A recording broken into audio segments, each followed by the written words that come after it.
আশেপাশে সবগুলো বাড়ি কিন্তু ভাড়ায় পাওয়া যায়। এই বাড়িগুলোর ভিতরে বেশিরভাগই লাইট ক্যামেরা অ্যাকশন এগুলাই জমা আছে দেখা যাচ্ছে আর কি।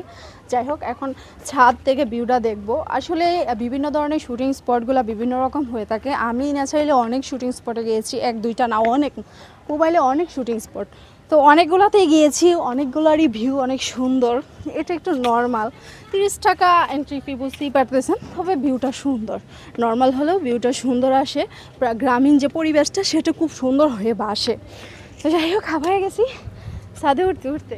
তো ছাদে ওইটা আমরা ওই আশেপাশের ভিউটা একটু দেখাই। আপনি এখান থেকে নিচের ভিউটা দেখেন, নিচের ভিউটা দেখেন।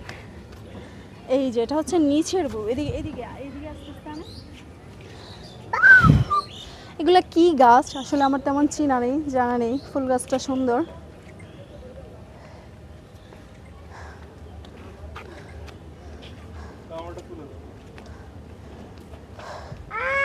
হ্যাঁ, আমরা ওইদিকে যাচ্ছি।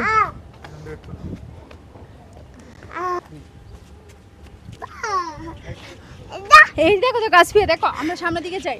দেখো কত সুন্দর ভিউ উপর থেকে। আমরা এখন ছাদে আছি আর কি, শুটিং স্পটের ছাদে আছি। তো যাই হোক, এগুলো কি ফল আসলে? এগুলো কি ফল দেখান দেখ, এগুলো কি ফল আসলে? এগুলো কি ফল আমি চিনি না। এগুলো কি খাওয়া যায় না সত্যি? আপিয়া, এগুলো খাওয়া যায়? ছাদের উপর থেকে আগে যখন আসছিলাম তখন ছিল না, এখন নতুন হয়েছে এই ব্রিজটা। জাস্ট এখানে যদি নৌকা রাইড করা থাকতো তাহলে আমি নিশ্চিত করতাম।